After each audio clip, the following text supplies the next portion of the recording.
जरूरी सूचना है आप सभी स्टूडेंट्स के लिए, स्टडी फॉर सिविल सर्विसेज का Android app Google play store में आ चुका है, उसको प्लीज तुरंत इंस्टॉल कर लीजिए। और अगर आप स्टडी फॉर सिविल सर्विसेज के सिर्फ ऐप से कोई भी कोर्स, कोई भी पीडीएफ परचेस करते हैं तो उसमें अप्लाई कूपन, अगर आप ज्ञान सर जो है आप उसमें अप्लाई करते हैं, ये कूपन कोड है, तो उसमें 20% फीस तुरंत माफ हो जाएगी, मतलब 20% डिस्काउंट तुरंत उसमें लग जाएगा। ज्ञान सर लिखना है, नॉर्मली ज्ञान सर स्मॉल लेटर में है सब कुछ, कोई स्पेस नहीं, कोई कॉलम नहीं, सिर्फ ज्ञान सर, GYANSIR। इस तरह से अगर कूपन कोड लगाते हैं आप ऐप में बाई करने से पहले, जो अप्लाई कूपन वाले में आता है, तो 20% का डिस्काउंट तुरंत मिलेगा। वीडियो देखिए। तो दोस्तों आप लोगों ने आज इलाहाबाद हाई कोर्ट का नोटिफिकेशन तो देख लिया होगा, जिस नोटिफिकेशन में यह बताया जा रहा है कि इस समय पे इलाहाबाद हाई कोर्ट में आरओ की जो पोस्ट है वो 372 है और एआरओ की जो है वो आपकी 100 पोस्ट है। ठीक है, ये इसका मतलब है इस समय पे फॉर्म नहीं आ गया है, फॉर्म तो भी आपको 1-2 महीने बाद देखने को मिलेगा, लेकिन ये नोटिफिकेशन आया था कि इतनी पोस्ट जो है ना इलाहाबाद हाई कोर्ट में आरओ की और एआरओ की ये खाली पड़ी हुई है, तो इसी में आपको जो है भर्ती आपका वैकेंसी देखने को मिल सकती है।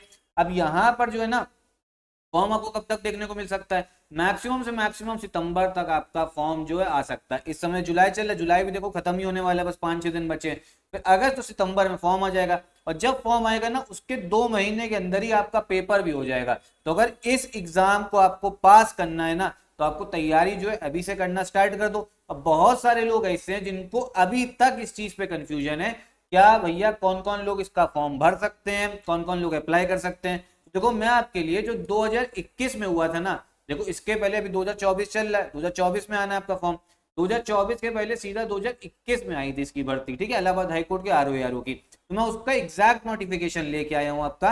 अच्छा, ये एग्जाम कौन कंडक्ट कराता है, ये कराता है आपका एनटीए। ठीक है, एनटीए कंडक्ट कराता है। अब क्या क्या आपकी एलिजिबिलिटी है आप लोग सामने सामने खुद देख लो जो नोटिफिकेशन में लिखा हुआ है, ताकि आगे से किसी को भी इस चीज को लेके कंफ्यूजन ना हो। ठीक, सबसे पहले आप ये समझो, जो आपकी रिव्यू ऑफिसर की पोस्ट है, ठीक है, इसमें जो आपका पे स्केल है लेवल 8 का है, बढ़िया पे स्केल है। ठीक, अब इसमें देखो क्वालिफिकेशन यहाँ पे लिखी जा रही है, एसेंशियल क्वालिफिकेशन क्या है।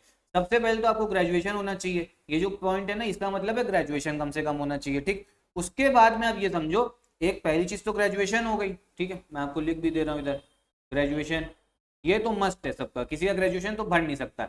इसके बाद में ना एक क्वालिफिकेशन और चाहिए, एक क्वालिफिकेशन और, या तो आपने क्या करा हो भैया, डिप्लोमा या डिग्री हो कंप्यूटर साइंस में कहीं किसी भी यूनिवर्सिटी से, मतलब जैसे बीटेक कराओ, बीसीए कराओ या डिप्लोमा कराओ, तो आप फॉर्म भर सकते हो। या मान लो ये नहीं है, बहुत लोग के पास नहीं है, या आपने ओ लेवल कराओ, तो ओ लेवल करो तो भी फॉर्म भर सकते हो। ओ लेवल भी नहीं है तो क्या चाहिए, तो चाहिए आपको CCC। ठीक, तो इन तीनों में से आपको कोई एक चीज हो, एक बार मैं आपको लिख के दे दे रहा हूँ तो आपको अच्छे समझ में आएगा। देखो पहली चीज तो आपको ग्रेजुएशन जो है ना वो तो चाहिए ही।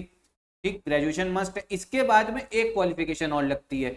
ठीक है, या तो आपका भैया डिप्लोमा हो या डिग्री हो इसमें कंप्यूटर साइंस में, या ओ लेवल हो, या आपका CCC हो। ठीक है, इन तीनों में से कोई अगर एक भी चीज हो ना, इन तीनों में से सिर्फ एक ही चीज चाहिए। ठीक है, सिर्फ एक चीज। अब बहुत लोग के पास डिग्री नहीं है, बहुत लोगों के पास ओ लेवल नहीं, लेकिन CCC जो है ना अधिकतर लोगों के पास CCC होता है, तो आप जो है ना आसानी से एलिजिबल हो इस फॉर्म को भरने के लिए। ठीक, यहाँ तक समझ में आ गया होगा। अगर अभी भी कोई डाउट हो तो कमेंट बॉक्स में पूछिएगा, और अगर CCC नहीं करा हुआ है ना तो CCC एक बार भर दो। ये अभी आपका 4-5 दिन जुलाई के बचे ना, इसी में फॉर्म भर दो, सितंबर में हो जाएगा। तो देखो एक बार भर दो, ठीक है, फिर रिजल्ट आएगा तो आप लोगों को कम से कम ये होगा कि CCC जो है आप लोग के पास होगा, तो फॉर्म तब भर सकते हो जिन जिन लोगों ने नहीं भरा। ठीक, अब यहाँ पर बात आती है, बहुत लोग कहते हैं सिलेबस क्या है, क्या पूछा जाएगा, हमें तो डर लग रहा है, सब कुछ इंग्लिश में लिखा हुआ है। देखो मेन चीज ये है ना, यहाँ पर आपसे एक जीएस का पेपर तो हो गई। ठीक, जीएस का पेपर होगा, साथ ही साथ में आपसे कंप्यूटर में टाइपिंग भी कराई जाएगी। ठीक, कंप्यूटर में टाइपिंग जो 25 वर्ड्स पर मिनट आपको चाहिए, और वो भी टाइपिंग किसमें चाहिए, इंग्लिश में चाहिए। ठीक है, इंग्लिश में टाइपिंग आनी चाहिए। अब देखो आप लोग चाहे जितना भी आप लोग अगर मान लो इंग्लिश से दूर हो, इंग्लिश बिल्कुल नहीं आती हो, लेकिन हम लोग की बताए क्या है, रगों में इंग्लिश बस चुकी है। अगर कुछ लोग हिंदी मीडियम वाले जो बहुत बच्चा देख रहा है, ठीक है, आप ये बताओ आप अपना सिग्नेचर किस में करते हो, हिंदी में करते हो इंग्लिश में करते हो। ज्यादातर हिंदी मीडियम में भी 90% बच्चा होगा ना वो अपना सिग्नेचर इंग्लिश में करता होगा। ठीक, तो इसका मतलब ये मत सोचो कि इंग्लिश आती नहीं है। मोबाइल में जो आपका कीपैड होता है वो किस में, इंग्लिश में तो अल्फाबेट लिखे हुए हैं, लैपटॉप में इंग्लिश में होता है, तो इतना डरने की जरूरत नहीं है। ठीक, अब यहाँ पे बात करते हैं हम लोग, उसकी बात कर लेते हैं सिलेबस। सिलेबस में क्या पूछा जाता है, ठीक है, सिलेबस वाले उसमें पेज में आते हैं तो आपको दिखेगा इधर ही कहीं। हाँ ठीक, देखो ये आपका सिलेबस है। अब देखो सिलेबस में ही पहला पॉइंट जो है मेंशन्ड है आपका जनरल साइंस। ठीक, साइंस पूछी जाएगी। फिर आपका हिस्ट्री, इंडियन नेशनल मूवमेंट अलग से मेंशन है, भारतीय राष्ट्रीय आंदोलन, इससे क्वेश्चन आएंगे। फिर आपका इंडियन पॉलिटी है, ठीक है, इंडियन पॉलिटी। फिर आपका एग्रीकल्चर, कृषि। फिर वर्ल्ड ज्योग्राफी इंपॉर्टेंट है। फिर आपका करंट अफेयर्स हो गया। जनरल एप्टीट्यूड, जनरल एप्टीट्यूड में रीजनिंग और मैथ्स वगैरह आएगी, ठीक है। फिर यूपी स्पेशल को लेके नॉलेज चाहिए। उसके बाद में क्या आपसे इसमें एग्जाम में जनरल इंग्लिश और जनरल हिंदी के भी क्वेश्चन पूछे जाएंगे, ठीक है।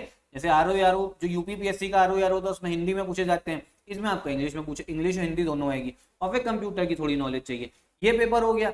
ये पेपर आपका कितने टाइम का होता है, ठीक है, इसमें देखो आपको लिखा होगा, ये भी पेपर एमसीक्यू बेस्ड होगा लेकिन कंप्यूटर में करना होगा, वहाँ गोला मतलब अपना माउस से भरना होगा। जो 200 नंबर का पेपर हो तो 3 घंटे मिलते हैं, इसमें नेगेटिव मार्किंग नहीं है, बिल्कुल बढ़िया चीज़ है। उसके बाद दूसरा पेपर होगा, ये आपका 50 मार्क्स का होगा, इसमें 20 मिनट मिलेंगे। और करना क्या होगा ना, इसमें आपको भैया टाइपिंग करके दिखानी होगी 25 वर्ड्स पर मिनट, ठीक। अब बहुत लोग कहेंगे टाइपिंग नहीं आती, 1 महीना लगेगा सिर्फ टाइपिंग सीखने में, 1 महीना। अगर दिन का आधा घंटा दोगे ना तो 1 महीने में 25 वर्ड्स पर मिनट में पहुंच जाओगे, तो कोई दिक्कत वाली बात नहीं, आराम से हो जाएगा। तो मैं आपसे कहना चाहता हूँ इस फॉर्म की आप लोग अच्छे से तैयारी करना, ठीक है, आराम से निकलेगा, डरने की जरूरत नहीं है। अब बहुत से लोग कहेंगे कि तैयारी कहाँ से करें।